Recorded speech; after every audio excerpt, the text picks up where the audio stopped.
Today we're going to talk about compound interest, and I'm going to explain compound interest in an easy and visual way for beginners. And by the end of this video, you should have an idea about how compound interest works and applies to your investment, as well as how it indirectly affects your wealth through fund management fees. This is something you should absolutely be aware of. I will also share an easy rule of thumb on how to calculate the doubling time of an investment at a specific interest rate. Also make sure to stay tuned if you want to know how many days it takes to reach $1 million if you start out with $1 and double your money each day. Let's begin. Compound interest, or interest on interest, is this almost magical thing that you need to use to get your investments to grow. Whether you keep your money in a savings account, invest in stocks, or in any other way where you get interest returns on your investment. This is one of the most basic concepts that you need to understand when you invest to be able to make smart decisions for your personal finances and take control over your future, and that I wish that I would have learned earlier, as the time invested is the most important factor for the end result. There's a good reason why Einstein himself would have called compound interest the eighth wonder of the world and one of the most powerful forces in the universe. And who am I to go against one of the world's most intelligent persons? Compound interest lets your investments and savings grow by themselves while you sleep or eat or watch YouTube videos. Yep, I know what you're doing. With compound interest, your money will work for you and grow exponentially, like the snowball effect. To understand compound interest, first you have to understand simple interest. Meet Kevin and Cindy, who are both 30 years old and want to invest during 30 years for their pensions. Kevin has got $1,000 to invest, and on this money he will get 10% interest rate, equivalent to $100. Every year, Kevin withdraws the interest from the account, but leaves the initial investment, the principal of $1,000. After 1 year, Kevin gets $100 of interest and has now got $1,100 in total. After the second year, he gets $100 of interest again and has now got $1,200 in total. And you guessed it, after 3 years, the same thing happens again. He gets $100 of interest and he has now got $1,300. Yeah, I think you got it.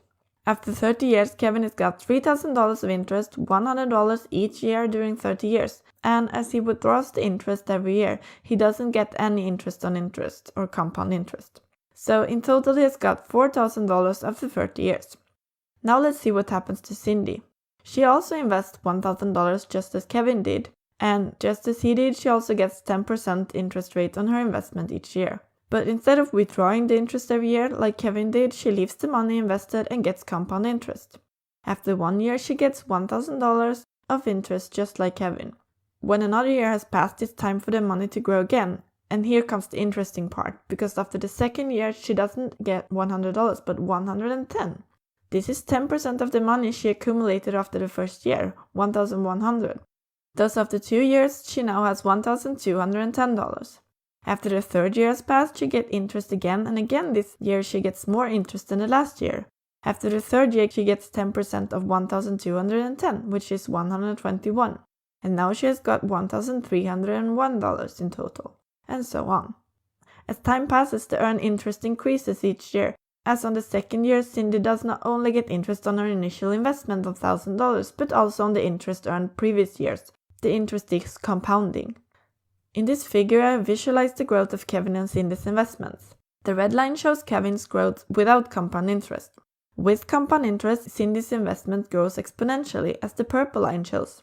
The more interest her investment generates, the faster it grows. And here, time is your best friend. You can see this clearly by looking at how fast $1,000 is earned. After about 9 years, the first $1,000 has doubled to over $2,000. Then it goes faster and it takes only 4 additional years for the investment to grow to $3,000. After that, $4,000 is reached in less than 3 years, and it grows faster and faster the more wealth has accumulated. Kevin does not get the same snowball effect, as his money grows linearly, and it takes the same amount of time to grow his investment from $1,000 to $2,000 as it does from $2,000 to $3,000, and so on. A rule of thumb that you can use to quickly calculate the doubling time of an investment at a specific interest rate is the rule of 72, or the 72 rule. The rule of 72 says that you can obtain the doubling time of an investment by dividing 72 with the interest rate in percentage. If you expect an interest rate of 1%, which is equivalent to the interest rate of many savings accounts these days, then it will take you 72 divided by 1, which is equal to 72 years to double your money. 72 years. And this is without taking any taxation into account. In reality, at this rate you will end up losing money due to the inflation, as this is higher than 1% and your money will lose buying power. With a rate of 2%, which is equal to the inflation nowadays, it will take 36 years for the investment to double. And with 10% interest rate equal to the stock market yearly returns, it takes 7.2 years. So to not lose money to the inflation, you have to invest them with a higher interest rate. To really understand how powerful compound interest is, imagine that you start with $1 and then you double the money each day. On the second day you will have $2, on the third day you will then have $4, on the fourth $8, and so on. Do you know how long time it will take to get to $1 million? 21 days. Now, it's far from realistic to think that you can double your money every day if you don't go to a casino and have an immense amount of luck. But this shows how powerful compound interest really is. The amount of money that you can accumulate depends on the interest rate, the principal, and the time invested. The money will naturally grow faster with a higher interest rate. But remember that the higher interest rate usually also means a higher risk for your investments. The principal or initial investment is also important, but not as important as time. Let's take a look. If you don't have as much investment time as Cindy did, but you want to reach the same amount in the end, then you have to start with a higher principal. If you invest during 20 years instead of 30, then you need an initial investment of $2,600, 2.6 times more to reach the same result. And if your investment horizon is only 10 years, you need a principal as high as $6,700 or 6.7 times more to get the same end result.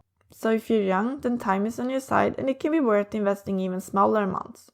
If you're a bit older when you start investing, then if possible, it would be worth trying to invest higher amounts. But even small amounts will of course be able to grow with compound interest and make a difference in the end. I'm often asked if compound interest only works for savings accounts. But it works with any investment where you get a return, for example, stocks or bonds. If you want to know how to invest with compound interest, then check out my recent video for different suggestions. The whole concept with compound interest includes saving and investing instead of immediate rewards. It's interesting to consider how much immediate consumption would be worth in the future if you had invested the money instead.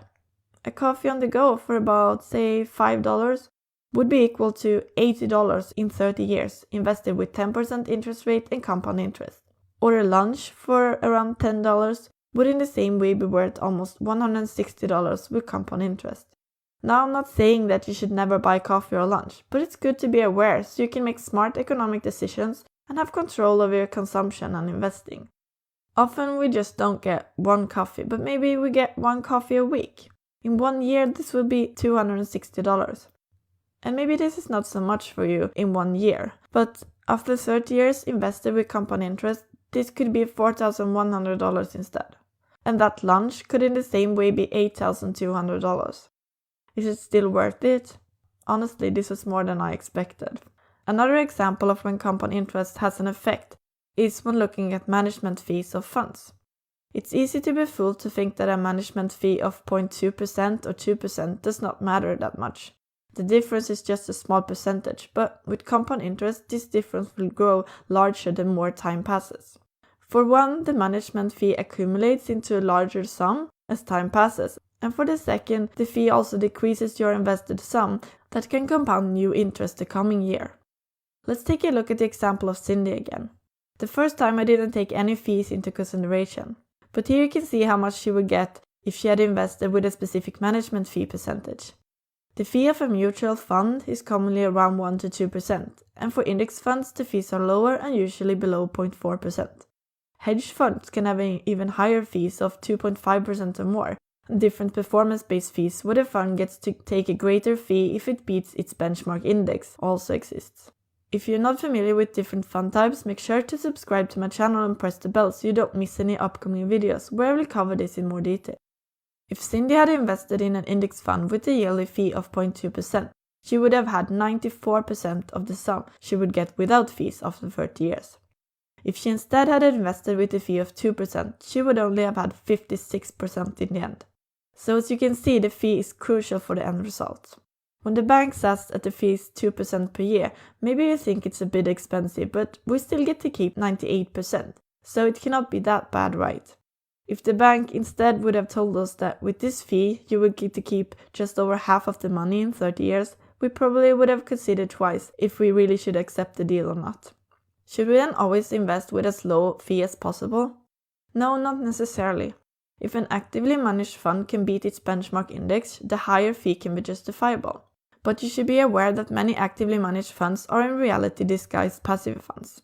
This means that they pretend to be actively managed so that they can collect a higher fee, but their holding is so close to the passive index funds that there is no real possibility for them to differ from the index and beat it. And then the higher fee instead makes them perform even worse than the index.